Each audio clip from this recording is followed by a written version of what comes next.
ஆனந்தமாக அன்பரை பாடுவேன், ஆசையவர் என் ஆத்துமாவிற்கே. ஆனந்தமாக அன்பரை பாடுவேன், ஆசையவர் என் ஆத்துமாவிற்கே. ஆசிகள் அருளும் ஆனந்தமாய், ஆசிகள் அருளும் ஆனந்தமாய். ஆண்டவர் இயேசு போலாரும் இல்லையே, இயேசுவல்லால் இயேசுவல்லால். கிறிஸ்துவுக்குள் அன்பானவர்களே, விசுவாசிகளே, ஜப தலைவர்களே, உங்கள் யாவருக்கும் கர்த்தர் ஜபம் என்கின்ற ஒரு ஆவியை, ஒரு விசேஷித்த கிருபையை, ஜபம் பண்ணுகின்ற ஒரு வரனை, ஜபம் பண்ணுகின்ற ஒரு உற்சாகத்தின் வைராக்கியத்தின் ஆவியை கர்த்தர் கண்டிப்பாக கொடுப்பார். ஜபம் செய்து யாரும் வீணாய் போனவர்கள் இல்லை. ஜபத்தை நாம் சரியான நேரத்திலே சரியான வார்த்தைகளை நாம் சொல்லி ஆண்டவரிடத்திலே நாம் மன்றாடுவோம் என்று சொன்னால் கர்த்தர் கண்டிப்பாக உங்களுடைய அபிஷேகத்தின் மூலமாக உங்களோடு கூட இருக்கின்ற பரிசுத்த ஆவியானவர் சரியான ஒரு நிறைவான பரிபூர்ணமான ஒரு பரிசுத்த ஆவியானவர், கர்த்தரின் ஆவியானவர் உங்களோடு கூட ஜீவிப்பார் என்று சொன்னால் நம்முடைய ஜபங்கள் அத்தனையும் பதிலை கொண்டு வந்துவிடும். இன்றைக்கு அநேகர் ஜபித்து தோல்வி, வேதனை, போராட்டம், சஞ்சலம், வீண் குழப்பங்கள், வீண் வழக்குவாதிகள், வீண் எதிரிகள் எல்லாரையும் நாம் உருவாக்கி கொண்டிருக்கிறோம். இதற்கு காரணம் கர்த்தரின் ஆவியானவர் கிடையாது, பரிசுத்த ஆவியானவரும் கிடையாது. கடந்த வாரத்திலே தனி ஒரு மனிதனுடைய ஜபத்தினால் சாதித்த சாதனைகளை குறித்து நாம் பார்த்தோம். தனியாக ஜபித்து தானியேல் தன்னுடைய உயிரை காப்பாற்றிக் கொண்டான். அந்நிய தேசத்திலே மற்ற அதிகாரிகளை ஆளுகின்ற கிருபைகளை தானியேல் பெற்றுக்கொண்டார். இயேசுவும் அனுதினமும் ஜபித்து உலகத்தை ரட்சித்து விட்டார், உலகத்தை ஜெயித்து விட்டார், உலகத்தின் ஜீவாதிபதியாக வந்தார். அதற்கு காரணம் இயேசுடைய தனிப்பட்ட ஒரு ஜபம். இந்த நாளிலும் அமைதலோடு கூட, சாந்தத்தோடு கூட, உள்ளத்திற்குள்ளே ஒரு நிமிடம் அல்லது 2 நிமிடம் நாம் ஜெபிப்போம் என்று சொன்னால் கர்த்தரின் ஆவியானவர், நம்முடைய உள்ளத்திற்குள்ளே இருக்கின்ற அந்த கர்த்தரின் ஆவியானவர், நம்முடைய சரீரத்திற்குள்ளே அந்தரங்கத்திலே மறைந்திருக்கின்ற இந்த ஆன்மாவுக்குள்ளாக இருக்கின்ற கர்த்தரின் ஆவியானவர், பரிசுத்த ஆவியானவர் நம் அந்தரங்கத்திலே ஜெபிக்கும் பொழுது பகிரங்கமாக திரள் கூட்டத்து மக்கள் பார்த்து ஆச்சரியப்படுகின்ற அளவிற்கு நமக்கு பதிலை கொடுக்க வல்லவராக இருக்கிறார். இது நான் தனியான ஒரு அனுபவத்திலிருந்து சொல்லவில்லை, இயேசுனுடைய அனுபவத்திலிருந்து, இயேசு கிறிஸ்துடைய வார்த்தைகளிலிருந்து இதை நான் உங்களுக்கு சொல்லுவேன். மத்தேயு 6ஆம் அதிகாரம் 6ஆம் வசனத்திலே, நீயோ ஜபம் பண்ணும் பொழுது அந்தரங்கத்தில் இருக்கிற பிதாவை நோக்கி, நாம் பார்க்க முடியாத ஆவியானவரை நோக்கி என்று சொல்லுகிறார். அவர் எங்கே இருக்கிறார் என்று சொல்லுகிறார்? உனக்குள்ளே அந்தரங்கத்திலே இருக்கிற பிதா என்று சொல்லுவார். அந்த ஆவியானவரை நோக்கி பார்த்து நம் விசுவாசத்தோடு கூட கருத்தான ஜபத்தை நாம் செய்வோம் என்று சொன்னால், அதே இயேசு சொல்லுகிறார், நம் அந்தரங்கத்திலே பண்ண ஜபத்திற்கு, ரகசியமாக செய்த ஜபத்திற்கு பகிரங்கமாக, வெளியரங்கமாக மக்கள் பார்க்கின்ற விதமாக ஆச்சரியப்படுகின்ற அளவிற்கு, ஜெபித்த நாமே ஆச்சரியப்படுகின்ற அளவிற்கு நம்முடைய ஜபத்திற்கு கடவுள் பதில் கொடுக்கும் பொழுது நமக்கு வருகின்ற நன்மைகளை பார்த்து, நமக்கு வருகின்ற சந்தோஷங்களை பார்த்து, நமக்கு கிடைக்கின்ற ஆசீர்வாதங்களை பார்த்து நாம் வாழ்கின்ற கிராமம் அல்லது பட்டணத்தில் இருக்கின்ற நண்பர்கள் ஆச்சரியப்படுவார்கள், உற்றார் உறவினர் ஆச்சரியப்படுவார்கள், புறஜாதியார் நம்முடைய வாழ்க்கையை பார்த்து அதிசயப்படுவார்கள். அப்படிப்பட்ட வல்லமைகள் ஜபத்திற்குள்ளாக கொடுக்கப்பட்டிருக்கிறது. ஒவ்வொரு மனிதனுக்கும் அந்த கிருபைகள் கொடுத்திருக்கிறார், அதை இலவசமாக கொடுத்திருக்கிறார். அந்த ஜபத்தினுடைய ஆவியினுடைய வரன் என்பது எல்லோருக்குள்ளாக இருந்து கிரியை செய்வது கிடையாது. பெற்றுக்கொள்வோம் என்கின்ற விசுவாசத்தோடு கூட, நம்பிக்கையோடு கூட இயேசுவிடத்திலே நாம் கேட்போம் என்று சொன்னால், இந்த உலகத்தை உண்டாக்கின கர்த்தரின் ஆவியானவரிடத்திலே நாம் கேட்போம் என்று சொன்னால் கர்த்தர் கண்டிப்பாக பதிலை கொடுக்கிறவராக இருக்கிறார். இப்படிப்பட்ட ஒரு அமைதலான அந்தரங்கத்திலே உரத்த சத்தத்தோடு கூட ஜெபம் பண்ணாமல் அமைதலான ஒரு ஜெபத்தை ஒரு 30 செகண்ட் அல்லது ஒரு நிமிடம் முழு நம்பிக்கையோடு கூட சரியான வார்த்தைகளை சொல்லி ஜெபம் பண்ணின எலியாவினுடைய அபிஷேகத்தை பெற்ற இரட்டத்தனையான கர்த்தரின் ஆவியானுடைய வல்லமையை பெற்றுக்கொண்ட எலிசாவை குறித்து நாம் இன்றைக்கு பார்க்கலாம். 2 ராஜாக்களின் புஸ்தகம் 6ஆம் அதிகாரம் 15ஆம் வசனத்திலே எலிசாவோடு கூட வாழ்ந்து வந்த உடன் வேலைக்காரன் என்று சொல்லலாம், உடன் ஊழியக்காரன் என்று சொல்லலாம். அவன் காலையிலே எழுந்து வெளியே வந்து பார்த்த பொழுது அந்த இஸ்ரவேல் மலையை சுற்றிலும் எலிசா தங்கியிருந்த பட்டணங்கள் சுற்றிலும் அசீரியருடைய படைகள், அசீரியருடைய குதிரைகள், அசீரியருடைய போர் வீரர்கள் எலிசாவை பிடிப்பதற்காக எலிசா தங்கியிருந்த அந்த பட்டணம் முழுவதையும் இறங்கியிருந்ததை பார்த்து ஐயோ என்று அவன் அலறின ஒரு வசனத்தை அங்கே எழுதியிருப்பார். இந்த ஐயோ என்கின்ற அந்த ஒரு வார்த்தைக்கு பயம் கலந்த ஒரு சத்தம். இந்த பயத்தோடு கூட தன்னுடைய எஜமானாகிய எலிசாவை நோக்கி ஓடி வருகிறான். ஆனால் பயந்தவனை பார்த்து எலிசா பயப்படவில்லை. அதுதான் வித்தியாசம். அபிஷேகம் இருக்கிறவர்களுக்கும் அபிஷேகம் இல்லாதவர்களுக்கும் இருக்கின்ற ஒரு வித்தியாசம். பயப்படுகிறவர்களுக்கு பரலோக ராஜ்யத்தில் இடம் கிடையாது. பயந்தவர்களை பார்த்து இயேசுநாதர் ஒரு வித்தியாசமான வார்த்தைகளை சொல்லி திட்டுவார். கடலிலே பயணம் பண்ணும் பொழுது பெருங்காற்று புயல் வீசின பொழுது சீடர்கள் சொன்ன வார்த்தைகளை இயேசுநாதர் ஏற்றுக்கொள்ளவில்லை. நாம் மடிந்து போகிறோம், எங்களை காப்பாற்றும் என்று இயேசுவிடத்திலே சத்தம் போட்டார்கள். ஆனால் இயேசு அவர்களை பார்த்து ஏன் இப்படி பயப்படுகிறீர்கள்? Why you are so much afraid? Don't afraid. அவர்களோடு கூட தொடர்ந்து பேசாமல் காற்றையும் கடலையும் பார்த்து அவர் பேசினார். காற்றையும் கடலையும் பார்த்து அவர் அதட்டினார். உடனே அந்த இயற்கையினுடைய அலைக்கழிப்பு, அந்த சத்தம், அந்த இயற்கையினுடைய பெரு சத்தம் அடங்கி போனது, அமைதலாயிற்று. அது எவ்வளவு நேரம் ஜபம்? அது இங்கே நாம் மீண்டுமாக எலிசாவினுடைய நிகழ்ச்சிக்குள்ளாக நாம் கடந்து வரலாம்.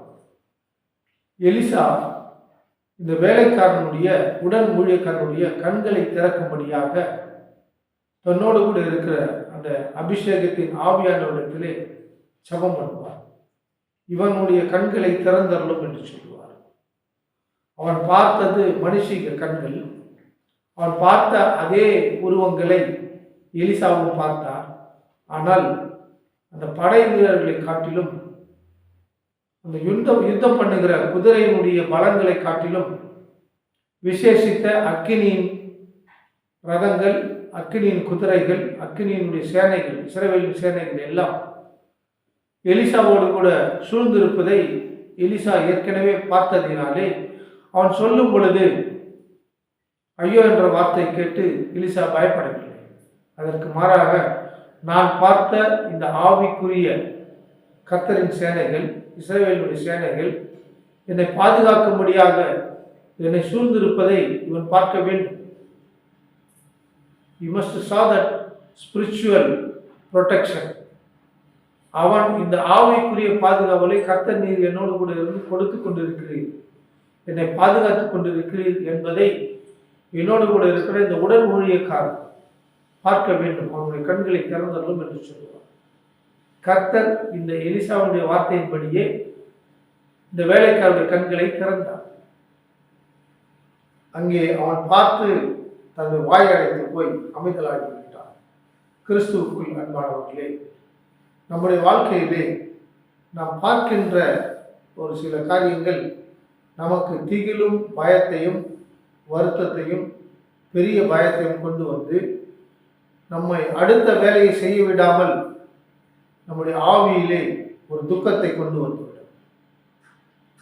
இது அபிஷேகம் இருக்கிறவர்கள் எப்பொழுதுமே எந்த ஒரு சோதனைகள், எந்த ஒரு பிரச்சனைகள் வந்தாலும் அவைகளை குறித்து கவலைப்பட மாட்டார்கள். ஏனென்று சொன்னால் அவர்களோடு கூட இருப்பவர்களை காட்டிலும் நம்மோடு கூட இருப்பவர்கள் அநேகர். திரள் கூட்டத்து சேனைகளும் திரள் கூட்டத்து தூதர்களும் நம்மை பாதுகாக்கும்படியாக, நம்முடைய பாதங்கள் கல்லிலே இடராதபடிக்கு நம்மை கரங்களிலே ஏந்துவதற்காக ஒவ்வொரு விசுவாசிகளுக்கும், ஒவ்வொரு நீதிமான்களுக்கும், ஒவ்வொரு பக்திமான்களுக்கும் கர்த்தர் ஒரு விசேஷித்த தூதர்களை கொடுத்திருக்கிறார். இந்த விசுவாசம், இந்த வார்த்தைகள் இன்றைக்கு நீங்கள் கண்டிப்பாக ஏற்றுக்கொள்ள வேண்டும். தொடர்ந்து இந்த எலிசா அமைதலாக இருந்தார் என்று சொன்னால் அப்படி இல்லை. எலிசா மீண்டுமாக ஒரு ஜபத்தை எடுப்பார். 18ஆம் வசனத்திலே தன்னை பிடிக்க வந்த எதிரிகளுடைய கண்களை குருடாக்கும்படி, அவர்களுக்கு கண்மயக்கம் வரும்படியாக. கண்மயக்கம் எப்படி வரும்? சரீரத்திலே பலவீனம் வந்தால், சரீரத்திற்குள்ளாக இருக்கின்ற பித்தம் தலைக்கு ஏறினால் கண்மயக்கம் உண்டாகும். அவன் ஏறெடுத்த அந்த ஜபத்திற்கு கர்த்தர் பதில் கொடுத்தாரா? இந்த 2 ராஜாக்களின் புஸ்தகம் 6ஆம் அதிகாரம் 18ஆம் வசனத்தின்படி எலிசாவினுடைய வார்த்தையின்படியே என்று எழுதியிருப்பார்கள். எலிசா சொன்ன வார்த்தையின்படியே கர்த்தர் ஒன்றையும் மாற்றாமல் அவன் என்ன சொன்னானோ அதையே கர்த்தர் செய்து முடித்தார். அங்கே இந்த அசீரியருடைய படை அத்தனை பேருக்கும் கண்மயக்கம் வரும்படியாக, தலை சுற்றல் வரும்படியாக, உடலிலே இருக்கின்ற பித்தமானது தலைக்கு ஏறும்படியாக, தலைக்கு ஏறும் பொழுது அங்கே கண்மயக்கம் உண்டாகும். சரீரத்திலே பலவீனம் வரும் பொழுது கண்மயக்கம் உண்டாகும். அந்த தந்திரமான ரகசியங்களை எலிசா அறிந்திருந்தார். ஏனென்று சொன்னால், சில சமயங்களிலே ஊழியக்காரனுடைய அபிஷேகம், ஊழியக்காரர்களுக்குள்ளாக இருக்கின்ற கர்த்தரின் ஆவியானவர் அனந்த ஞானமுடையவராக இருந்து ஏற்ற நேரத்திலே ஏற்ற வார்த்தைகளை சொல்லி நாம் ஜெபிக்கும்படியாக நம்முடைய உள்ளத்திற்குள்ளே இருக்கின்ற, ஆன்மாவுக்குள்ளே இருக்கின்ற பரிசுத்த ஆவியானவர் நம்முடைய நாவுகளை தூண்டுவார், நம்முடைய இருதயங்களை தூண்டுவார். இந்த வார்த்தைகளை சொல்லி ஜெபம் பண்ணேன், இந்த வார்த்தைகளை சொல்லி ஜெபம் பண்ணினால் உனக்கு ஆதாயம், இந்த வார்த்தைகளை சொல்லி ஜெபம் பண்ணினால் உனக்கு பிரயோஜனம், இந்த வார்த்தைகளை சொல்லி ஜெபம் பண்ணினால் உன் வியாதி போகும், இந்த வார்த்தைகளை, இந்த வசனங்களை சொல்லி நீ ஜெபம் பண்ணினால் நோய்கள் எல்லாம் விலகி போகும், இந்த வார்த்தைகளை சொல்லி நீ ஜெபம் பண்ணினால் உன் சத்துருக்களை நீ மேற்கொள்ளலாம். அப்படிப்பட்ட அனந்த ஞானத்தினுடைய பரிசுத்த ஆவியானவர் உங்களுக்குள்ளே இருக்கிறாரா? எலிசாவுடைய வார்த்தைகளை மாற்றாமல் கர்த்தரின் ஆவியானவர் எலிசா என்ன வேண்டிக் கொண்டாரோ அதன்படியே அங்கே பதிலை கொடுக்கிறவராக இருக்கிறார். அதே போலவே மீண்டுமாக எலிசா கர்த்தரை நோக்கி ஜெபம், இந்த அசீரியருடைய படை போர் வீரர்கள் அத்தனை பேருடைய கண்களையும் திறந்தள்ளும் என்று சொல்வார். 3ஆவதாக ஒரு ஜெபம் கொடுப்பார். இவ்வளவுதான் வார்த்தைகள். ஒன்று, கண்மயக்கம் உண்டாகும், உடைய கண்களை திறந்தார்கள். சத்துருக்களாய் வந்தவர்கள், தன்னை கைது பண்ண வந்தவர்களை பிடிக்க வந்தவர்களுக்கு அவன் எதிரியாக நின்று சவால் விடாமல் கர்த்தரை நம்பி வார்த்தைகளை சொல்லி, 1 அல்லது 2 வார்த்தைகள், 2 அல்லது 3 வார்த்தைகளை மாத்திரம்தான் அவர் உபயோகப்படுத்துவார். தேவையில்லாமல் அலுப்புகின்ற வார்த்தைகளை சொல்லாமல், தேவையில்லாமல் பயத்தோடு கூட ஜெபிக்காமல், தைரியத்தோடு கூட, துணிச்சலோடு கூட, ஞானத்தோடு கூட இந்த வார்த்தைகளை சொல்லுவார். முதலாவது, தன்னுடைய வேலைக்காரனுடைய கண்கள் திறக்கும்படியாக அங்கே ஒரு ஜெபம் பண்ணுவார். இவனுடைய கண்களை திறந்தவர்கள். 2ஆவதாக, எதிரிகளை எப்படி மேற்கொள்ள வேண்டும், எதிரிகளை நான் வழிநடத்த வேண்டும். இந்த அசீரியருடைய படைத்தலைவர்கள் இந்த போர் வீரர்களை வழிநடத்தக்கூடாது. I should take over them, I should lead them. நான் தான் அவர்களுக்கு தலைவராக இருக்க வேண்டும் என்பதை அவர் தீர்மானித்து அந்த போர் வீரர்களை எப்படி தன்னுடைய கட்டுப்பாட்டுக்குள்ளாக கொண்டு வர வேண்டும் என்பதை அவன் உணர்ந்ததினாலே ஆவியானவர் அவனுக்குள்ளே இருந்து பேசின வார்த்தைகளை மீண்டுமாக கர்த்தரின் ஆவியானவருக்கு எடுத்துச் சொல்லுவார். அப்படியே கர்த்தர் அவருடைய கண்களை திறந்தார். எலியா கேட்டுக்கொண்டபடியே அந்த அசீரியருடைய படை வீரர்களுடைய கண்களை கர்த்தர் திறந்து விட்டார். அவர்கள் பார்க்கும் பொழுது சமாரியாவுடைய நடுவிலே, சமாரியா பட்டணத்தின் நடுவிலே அவர்கள் நின்று கொண்டிருப்பதை அவர்கள் பார்த்தார்கள். கிறிஸ்துவுக்குள் அன்பானவர்களே, ஒன்று இரண்டு வார்த்தைகளை பேசின இந்த எலிசா தன்னுடைய வாழ்க்கையிலே கர்த்தருடைய ஞானத்தை உடையவனாக, கர்த்தருடைய ஆவியை உடையவனாக, 2 அல்லது 3 வார்த்தைகளோடு கூட தன்னுடைய விண்ணப்பத்தை கர்த்தருக்கு ஏறெடுத்து கர்த்தர் அவனுக்கு பதில் கொடுத்தார் என்பதற்கு அடையாளமாக இந்த சரித்திர புஸ்தகம் இன்றைக்கும் நம்மளோடு பேசிக் கொண்டிருக்கிறது. கிறிஸ்துவுக்குள் அன்பானவர்களே, நம்முடைய வாழ்க்கையிலே நாம் ஜபத்தை ஏறெடுக்கிறோம். எத்தனை மணி நேரம் ஜபம் பண்ணுகிறோம்? எத்தனை வாரங்கள், எத்தனை மாதங்கள், எத்தனை ஆண்டுகள் ஒரு தேவைக்காக, ஒரு சின்ன புண்ணு ஆரம்பம் அப்படின்னாக்கா எவ்வளவு நேரம் ஜபம் பண்ணுகிறோம்? ஒரு தலைவலி போக வேண்டும் என்று சொன்னால் எவ்வளவு நேரம் ஜபம் பண்ணுகிறோம்? அதற்காக மருத்துவருக்கு எவ்வளவு பணம் செலவு பண்ணியிருக்கிறோம்? மருந்து மாத்திரைகளுக்கு எவ்வளவு பணம் செலவு பண்ணியிருக்கிறோம்?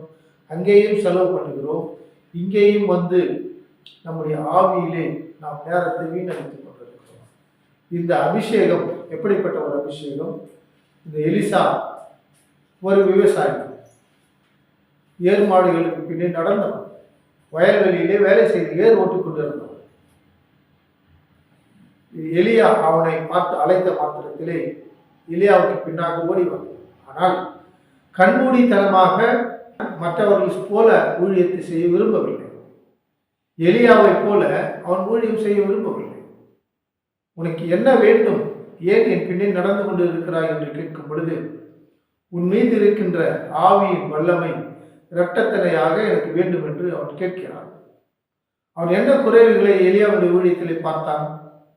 ஏன் எலியாவின் மீது இருக்கின்ற அபிஷேகம் எனக்கு வேண்டும் என்று அவன் கேட்காமல், எலியாவாகிய உம்மீது இருக்கின்ற அபிஷேகத்தின் கர்த்தரின் ஆவியானவரை காட்டிலும் இரட்டத்தனையான வல்லமையின் ஒரு அபிஷேகம் வேண்டும் என்று கேட்டான். அவன் கேட்டதை அவன் பெற்றுக்கொண்டான். இந்த எலியாவின் மீது இருந்த கர்த்தரின் ஆவியானுடைய அபிஷேகம் எலிசாவின் மீது இரட்டத்தனையாய் இருந்ததினால் அவன் கர்த்தரிடத்திலே ஜெபிக்கும் பொழுது 1 அல்லது 2, 3 வார்த்தைகளோடு கூட நிறுத்திக் கொள்கிறான். நமக்குள்ளாக இருக்கின்ற ஒரு அபிஷேகம் எப்படிப்பட்ட ஒரு அபிஷேகமாக இருக்கிறது? ஏன் நாம் மணிக்கணக்காக ஜெபிக்க வேண்டிய ஒரு கட்டாயம்?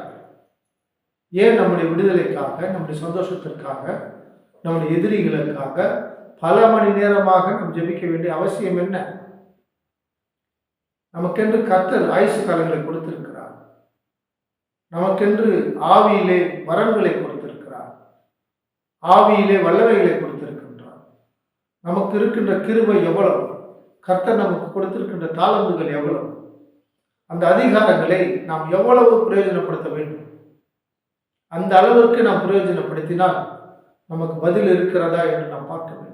இங்கேயும் எலிசா 3 முறை ஜெபம் பண்ணுவார். அந்த 3 முறையிலேயும் ஓரிரு வார்த்தைகளை சொல்லி கர்த்தர் பதிலை பெற்றுக்கொண்டார். நாமும் அப்படியாக கருத்தாக வார்த்தைகளை சொல்லி சுருக்கமான ஒரு ஜெபங்களிலே ஆண்டவர் அளவிட முடியாத பதில்களை கொடுக்க வல்லவராக இருக்கிறார். பலத்தினாலும் அல்ல, பராக்கிரமத்தினாலும் அல்ல, கர்த்தருடைய ஆவியினாலே ஆகும். By the Spirit of the Lord you can receive the victory every day. அந்த நம்பிக்கை உங்களுக்குள்ளே இருக்கிறதா என்பதை இன்றைக்கு சோதித்து பாருங்கள். செபியுங்கள். உங்களுடைய தேவை என்னது என்பதை 1, 2, 3 வார்த்தைகளிலே சொல்லி அதை கர்த்தர் உங்களுக்கு பதில் தருகிறாரா என்பதை கர்த்தரை சோதித்து பாருங்கள். அதிலிருந்து உங்களுக்குள்ளாக இருக்கின்ற ஒரு அபிஷேகம், ஒரு தெளிவு, நீங்கள் யார் என்பதை புரிந்து கொள்ள முடியும். எலிசா யார் என்பதை ஒரு 5 நிமிடத்திலேயே புரிந்து கொண்டான். தன் வேலைக்காரனுடைய கண்களை திறக்கும்படி வேண்டிக் கொண்டான். உடனே கர்த்தர் கண்களை திறந்தார். அதிலிருந்து அவன் புரிந்து கொண்டான், கர்த்தர் என்னுடைய ஓரிரு வார்த்தைகளுக்கு பதில் கொடுக்கிறார். I don't want to pray 1 hour. 2ஆம் முறை தன்னுடைய எதிரிகள், படை வீரர்கள் தன்னை பிடிக்க வந்தவர்களுக்காக ஜெபம் பண்ணுகிறார். அதே முறைமையை அவன் பின்பற்றினான். இவர்களுக்கு கண்மயக்கம் உண்டாக்கும்படி செய்யும் என்று சொன்னான். எலிசாவுடைய வார்த்தையின்படியே கர்த்தர் அப்படியே அவர்களுக்கு கண்மயக்கங்களை உண்டு பண்ணினார். 2ஆவதாக இயேசு கிறிஸ்து தன் ஊழிய நாட்களிலே கடற்கரையிலே இறங்கும் பொழுதே லேகியோன் என்கின்ற ஒரு பிசாசு பிடித்திருந்த அநேக பிசாசுகளை கொண்ட ஒரு வாலிபன் இயேசு கடற்கரையிலே படகை விட்டு இறங்கும் பொழுது அவர் இறங்கி வருகிறார், கர்த்தரின் ஆவியானவர் என்னை நோக்கி வருகிறார் என்பதை அவன் அறிந்து, இதை நாம் மார்க் 5ஆம் அதிகாரம் 6ஆம் வசனம் 7ஆம் வசனத்திலே தூரமே வரும் பொழுதே அவன் கூக்குரலிட்டான், தேவனுடைய குமாரனை, உமக்கும் எனக்கும் என்ன, என்னை உபத்திரப்படுத்துவா வந்தீர் என்று கேட்டான். டோன்ட் டார்மெண்ட் மீ, என்னை உபத்திரப்படுத்த வேண்டாம், நீ கர்த்தருடைய ஒரே குமாரன், நீ பிதாவுடைய ஒரே குமாரன். ஆவி கொண்ட அநேக அசுத்தாவிகள் கொண்ட ஒரு உருவம், ஒரு மனிதன், இயேசு ஒருவர் இறங்கி வருகிறார்.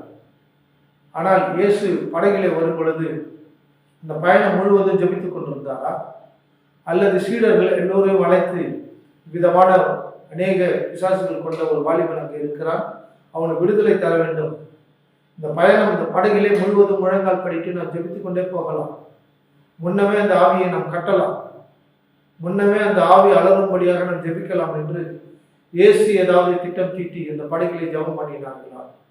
இல்லை. மார்க் 5ஆம் அதிகாரம் 8ஆம் வசனத்திலே அவர் படகிலிருந்து இறங்குவதற்கு முன்னமே அவர் கட்டளையிட்டிருந்தார். உரத்த சத்தமாக அல்ல, தன் உள்ளத்திலே அவர் சொல்ல இருந்தார், அசுத்தாவிகளே இந்த மகனை விட்டு வெளியே போங்கள் என்று சொல்லி கட்டளை கொடுத்திருந்தார். He had command. உள்ளத்துக்குள்ளவே ஏற்கனவே அவர் சொல்லி இருந்தார். அந்த வார்த்தை ஏற்கனவே அவர் உள்ளத்திலே கட்டளையிட்டிருந்த வார்த்தை சீடர்களுக்கு கேட்கவில்லை. அங்கு சீடர்கள் ஒன்றும் அவரை ஆச்சரியமாக பார்க்கவில்லை. என்ன சொல்லிக்கிறார்கள், என்ன பெணாத்தி கொண்டு இருக்கிறார் என்று அவர்கள் பார்க்கவில்லை. அதற்கு மாறாக ஆவி அங்கே உணர்கிறது, ஆவி அங்கே அதட்டப்படுகிறது, ஆவிக்கு அங்கே தொந்தரவு பிறக்கிறது. ஏனென்று சொன்னால், ஒரு ஊழியக்காரனுடைய வாயிலிருந்து புறப்படுகிற வார்த்தைகள் பரலோக ராஜ்யத்திலிருந்து வந்த கர்த்தரின் ஆவியானுடைய வார்த்தைகள், பரிசுத்த ஆவியானுடைய அபிஷேகத்தினுடைய வார்த்தைகள். ஒரு மனிதனுக்குள்ளாக சரியான ஒரு அபிஷேகம் இருக்கும் என்று சொன்னால், அந்த அபிஷேகத்தினுடைய நிறைவு, அந்த அபிஷேகத்தில் நிரம்பி சொல்லப்படுகிற வார்த்தைகள் அற்புதங்களை செய்யும், அதிசயங்களை செய்யும், விடுதலையை கொண்டு வரும், நோய்களிலிருந்து விடுதலை கொண்டு வரும், வறுமை கஷ்டங்களிலிருந்து விடுதலையை கொண்டு வரும். அந்த கிருபை, அந்த அபிஷேகம் இயேசு கிறிஸ்துக்குள்ளாக இருந்தது. இதை நாம் மத்தேயு 3ஆம் அதிகாரம் 16ஆம் வசனத்திலே இயேசு ஞானஸ்நானம் பெற்று கரை ஏறின பொழுது வானத்திலிருந்து சத்தம் உண்டானது, இவர் என்னுடைய நேசகுமாரன், இவரில் நான் பிரியமாய் இருக்கிறேன். ஞானஸ்நானம் பெற்ற பொழுது பரலோகத்திலிருந்து பரிசுத்த ஆவியானவர் இயேசுவின் மீது புறாவை போல இறங்கினார். There was a sign, there was a sound. நாமும் ஞானஸ்தானம் எடுக்கும் பொழுது இப்படிப்பட்ட அடையாளங்கள், இப்படிப்பட்ட சத்தங்களை கேட்பதற்கு தகுதி உடைய ஒரு ஞானஸ்தானத்தை நாம் பெற்றிருக்கிறோம். உண்மையாக உணர்ந்து ஒரு ஞானஸ்தானத்தை பெற்றிருக்கிறோம். இரண்டாவதாக யோவான் 3ஆம் அதிகாரம் 34ஆம் வசனத்திலே தேவன் தன்னுடைய குமாரனாகிய இயேசுவுக்கு அளவில்லாத பரிசுத்த ஆவியை கொடுத்தார். Unmeasurable Holy Spirit anointing, unmeasurable Holy Spirit gift.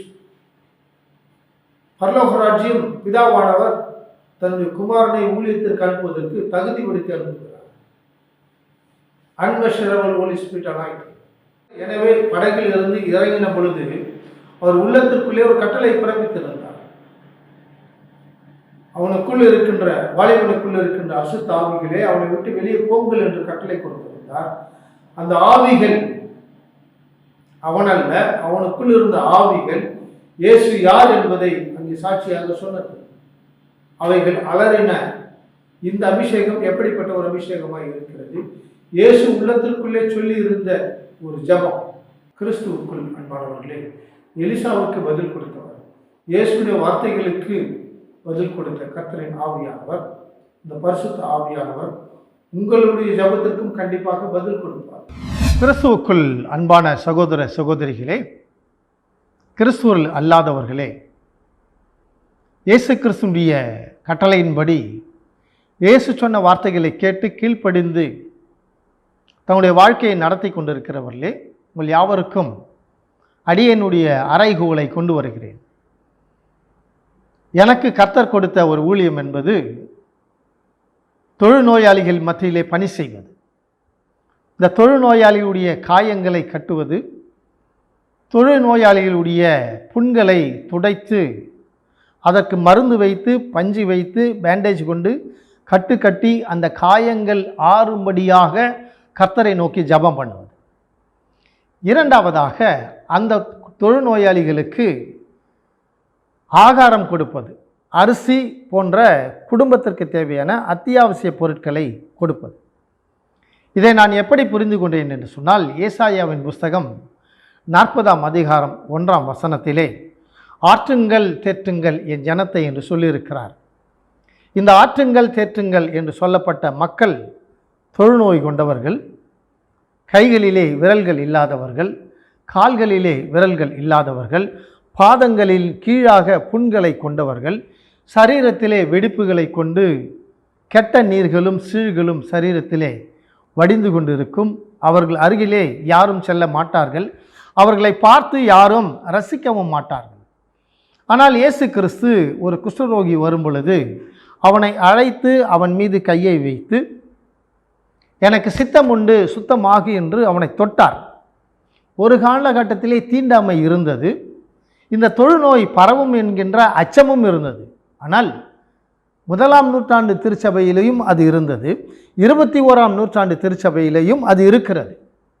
எனவேதான் சபைகளின் வாசல்களிலே, மசூதிகளின் வாசல்களிலே, இந்து ஆலயங்களின் வாசல்களிலே இந்த சரீரத்தினால் பாதிக்கப்பட்டவர்கள் கையேந்தி போகிறவர்களும் வருகிறவர்களையும் பக்திமான்களையும் நீதிமான்களையும் கொடுத்து உதவும்படியாக கேட்டுக்கொண்டிருக்கிறார்கள்.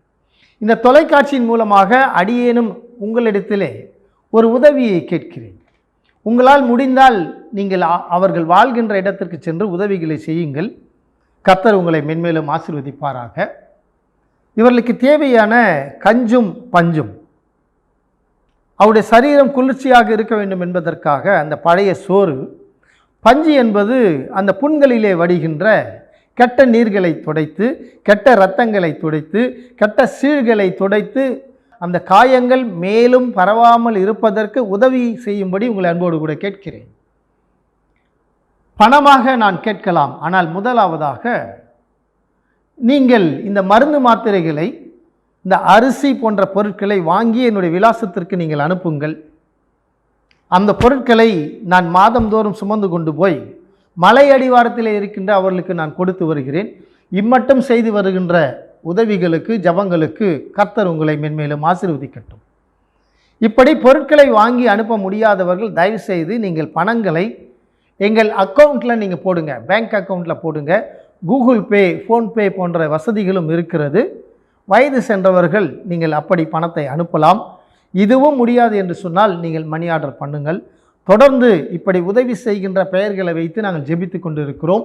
என்னுடைய ஜபக்குழு உங்கள் ஒவ்வொருவருக்காக ஜெபித்து கொண்டிருக்கிறது. உங்களுடைய ஜப தேவைகளை தயவுசெய்து நீங்கள் தெரியப்படுத்தலாம். நாங்கள் தொடர்ந்து ஜெபித்து உங்களுடைய நன்மைக்காக, உங்களுடைய சந்தோஷத்திற்காக, உங்களுடைய சமாதானத்திற்காக, ஆயுசு காலங்களுக்காக எங்களுடைய நிறுவனம் தொடர்ந்து ஜெபித்து கொண்டிருக்கும். அப்படிப்பட்ட நன்மைகளை செய்து தொழுநோயாளிகள் சந்தோஷப்படுத்தி, பரலோக ராஜ்யத்தையும் சந்தோஷப்படுத்தி, பூமியிலே நாம் எல்லோரும் ஒருமனப்படும் பொழுது பரலோக ராஜ்யம் திறக்கப்படும். பரலோக ராஜ்யம் நாம் வேண்டிக் கொள்ளுகின்ற எல்லாவற்றையும் கொடுக்கும். அப்படிப்பட்ட கிருபைகளை கர்த்தர் உங்களுக்கு கொடுத்து ஆசீர்வதிப்பாராக. நந்தியால் பாடிடுவோம், நந்தியால் பாடிடுவோம்.